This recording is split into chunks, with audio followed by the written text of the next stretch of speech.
ಇದು ನಡೀತಾ ಇರೋದು ಅಜ್ಜಂಪುರದ ಪ್ರೊ ಕಬಡ್ಡಿ ಲೀಗ್ ಅನ್ನ ನೋಡ್ತಾ ಇದ್ದೇವೆ. ಈ ಒಂದು ಸಂದರ್ಭದಲ್ಲಿ ಸಾಕಷ್ಟು ಜನ ಕ್ರೀಡಾಭಿಮಾನಿಗಳು ಆಗಮಿಸಿದ್ದು ನೋಡ್ತಿದೆ.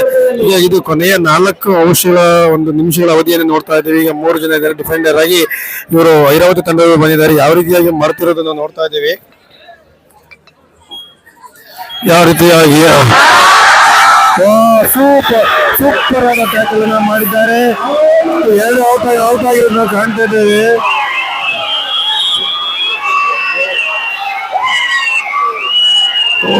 ಸೂಪರ್ ಟ್ಯಾಕಲ್ ಅನ್ನ ಮಾಡಿದ್ದಾರೆ. ಆತ್ಮೀಯ ಸ್ನೇಹಿತರು, ಬಂಧುಗಳಾದಂಥ ಎ.ಟಿ. ಶ್ರೀನಿವಾಸ್ ಅವರೇ ಹಾಗೂ ಉಪಸ್ಥಿತಕ್ಕಂಥ ನಟರಾಜಣ್ಣನ್ ಅವರೇ ಮತ್ತು ರಚನಾ ಶ್ರೀನಿವಾಸ್ ಅವರೇ, ಕೃಷ್ಣಪ್ಪನವರೇ, ತಿಪ್ಪೇಶ್ ಮಡಿವಾಳ ಅವರೇ, ನವೀನ್ ಬಂದಾನೆ ಅವರೇ, ಬಿ ರಂಗಸ್ವಾಮಿ ಅವರೇ, ಮಲ್ಲಿಕಾರ್ಜುನ್ ಅವರೇ ಮತ್ತು ಭದ್ರಪ್ಪನವರೇ, ಮಂಜುನಾಥ್ ಅವರೇ ಮೊದಲಿನ ಮ್ಯಾಚ್ ತುಂಬ ಅತ್ಯುತ್ತಮವಾಗಿ ಆಡಿದ್ದಾರೆ. ಯಾರು ಮತ್ತೆ ನಿಮಗೆ ನಮ್ಮ ಸರ್ಕಾರದಿಂದ ಇಂದಿರಾ ಕ್ಯಾಂಟೀನ್ ಅನ್ನು ಕೊಟ್ಟಿದ್ದೇವೆ. ಮುಂದಿನ ದಿನಗಳಲ್ಲಿ ನಾವೇನು ಬಸ್ ಸ್ಟ್ಯಾಂಡ್ ಇದೆಯಲ್ಲ ಅದು ಕೂಡ ಇಂಪ್ರೂವ್ ಆಗ್ತದೆ ಅನ್ನೋ ಮಾತುಗಳನ್ನು ಹೇಳ್ತಾ ನಾನು ಜಾಸ್ತಿ ಮಾತಾಡ್ಲಿಕ್ಕೆ ಹೋಗೋದು. ನೀವೆಲ್ಲರೂ ಕೂಡ ಕ್ರೀಡೆಗೆ ಹೆಚ್ಚಿನ ಒಲವು ತೋರಿಸಿದ್ದೀರಿ. ನೀವೆಲ್ಲರಿಗೂ ಕೂಡ ಕ್ರೀಡೆ ನೋಡಲಿಕ್ಕೂ ಕೂಡ ಅವಕಾಶಗಳನ್ನು ಕೊಟ್ಟು ನನ್ನ ಮಾತನ್ನು ಸಣ್ಣದಾಗಿ ಮುಗಿಸ್ತೀನಿ. ನಿಮ್ಮೆಲ್ಲರಿಗೂ ಧನ್ಯವಾದ.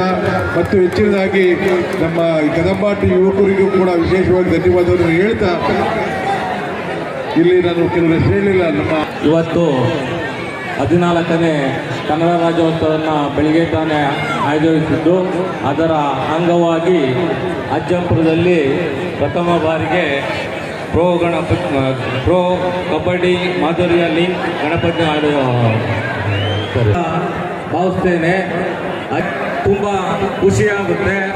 ಮುಂದಿನ ದಿನಗಳಲ್ಲಿ ಇನ್ನೂ ದೊಡ್ಡದಾಗಿ ನಮ್ಮ ಶಾಸಕರು ಸಹ ಹೇಳಿರು, ನಾನು ಸ್ಟೇಡಿಯಂನ ಮಾಡಿಸ್ಕೊಡ್ತಿದ್ದೀನಿ, ನಾನು ಇದು ಅನುದಾನ ಹಾಕಾಗಿದೆ, ಇದು ಸದ್ಯದಲ್ಲೇ ಈಗ ಆಗುತ್ತೆ ಅಂತ ಹೇಳಿರು.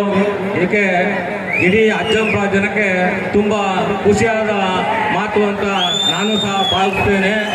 ಯಾಕಪ್ಪ ಅಂದರೆ ನಮಗೆ ಇಂಥ ಶಾಸಕರು ಅಜ್ಜಂಪುರಕ್ಕೆ ತುಂಬ ಅವಶ್ಯಕತೆ ಇತ್ತು. ಯಾಕಪ್ಪ ಅಂದರೆ ಅವ್ರನ್ನ ನಾವು ಯಾವತ್ತೂ ಮರೆಯೋಕ್ಕಾಗಲ್ಲ. ಅಜ್ಜಂಪುರಕ್ಕೆ ತಾಲೂಕು ಅಂತ ತಂದಿದ್ದೆ ಈ ಶಾಸಕರು.